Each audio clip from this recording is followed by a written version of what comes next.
महर्षि, भगवान की कृपा सब पर एक जैसी ही बरसती है, पर अनुभव सबको एक जैसा नहीं होता। ऐसा क्यों? एक पिता अपने 4 पुत्र थे तो बाजार से जाके गरम गरम जलेबी लाया, चारों को बांट दिया। 3 खाने लगे, एक दौड़ के गया पिता की गोद में चढ़ के और उनको मुंह में ऐसे पवाने लगा। अब उस पिता ने उसके हाथ से जलेबी ले ली और उसको गोद में बैठालकर अपने हाथ से जलेबी पवा रहा है। क्या पिता का प्रेम चारों के प्रति समान नहीं है क्या? है ना? लेकिन इस समय प्रेम दिखाई दे रहा है ना एक बालक में। क्यों?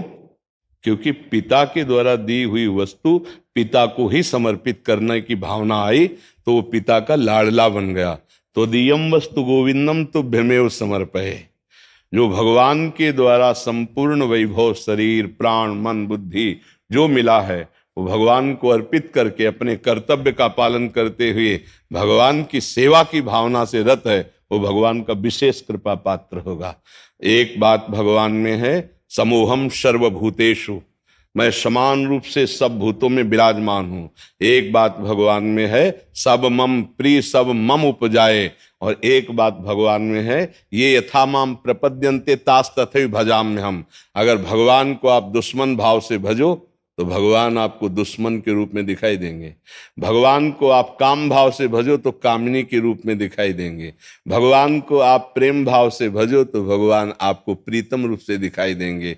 जाकी रही भावना जैसी, प्रभु मूर्ति देखी तिन तैसी। भावना का सारा खेल है, सब पर मोर बराबर दया। भगवान का समान भाव, जैसे समान पुत्रों पर प्यार रहता है, पर पुत्र के आचरण और दुराचरण ये पिता की कृपा और अकृपा का कारण बन जाते हैं। जो भगवान की आज्ञा के विरुद्ध मनमानी पापाचरण करते, तिनकर काल रूप में भ्राता, मैं उनके लिए कालस स्वरूप होकर दंड देता हूं। और जिन्हों धर्मानुकूल चलते हैं तो करो सदा तिन कह रखवारी, जिम बालक राखे महतारी। दोनों बातें शास्त्रों में पाई गई है। इसलिए हमारे आचरणों के भेद से भगवान की कृपा का भेद दिखाई देता है। वस्तुतः भगवान की कृपा सब पर समान है, पर उसका स्वाद, उसका आनंद, उसका लाभ वही ले सकता है जो भगवान की आज्ञा के अनुसार चले। भगवान की आज्ञा तस्मात् शास्त्रम प्रमाणम ते कार्याकार्यो व्यवस्थितौ। कार्य और अकार्य की व्यवस्था शास्त्र और कानून में की गई है। उसके अनुसार चलोगे तुम्हारा मंगल होगा, उनके अनुसार नहीं चलोगे तुम्हारे ऊपर दंड विधान होगा।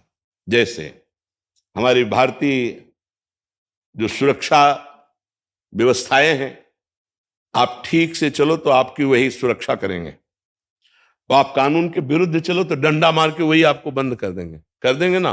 क्या उनकी तुम्हारी दुश्मनी है क्या? नहीं। क्या उनसे मित्रता है क्या? सही आचरण से हो, वो तुम्हारी सुरक्षा करेंगे, तुम्हें घर तक पहुंचा देंगे, तुम्हारी व्यवस्था कर देंगे। हम तो देखते हैं ना, गलत आचरण करोगे वही पीट करके हथकड़ी डालकर तुम्हें आजीवन के लिए कारावास में। तो जिसको वो बचा रहे थे उनसे उनका कोई राग नहीं था, जिसको पीट रहे थे उनसे कोई द्वेष नहीं था। वस्तुतः वो समान है, पर आचरण के कारण दोनों के साथ व्यवहार में भेद दिखाई दिया। ठीक भगवान ऐसा करते हैं, ठीक भगवान ऐसे ही करते हैं। जिनके आचरण पवित्र हैं भगवत आज्ञा के अनुसार, वहां भगवान सहयोग करते नजर आएंगे। आचरण विरुद्ध पापाचरण तो आपको दंड मिलेगा। हाँ, आज आचरण सही कर लिए, पीछे गलत कर लिए, उनका दंड विधान आ रहा है, उसमें भगवान को लांछित मत कीजिए। आज की फसल बढ़िया, लेकिन पीछे जो तुमने गोदाम में एकत्रित किया वो भोगना पड़ेगा। अवश्य में भोक्तव्यम कृतम कर्म शुभाशुभम। तभी भक्ति शुरू होती है और विपत्ति आने लगती तो कहते भगवान के अन्याय नहीं। पीछे बमूल बोया है तो अब कांटे लगेंगे, दाग छुहारा खाने को नहीं मिलेगा। ये कर्मों का अगर पूर्ण रूप से सर्वनाश करना है तो भगवान ने एक उपाय बताया है। सर्वधर्मान परित्यज्य मामेकम शरणम ब्रज, अहम त्वाम सर्व पापेभ्यो मोक्षयिष्यामि मा शुचा।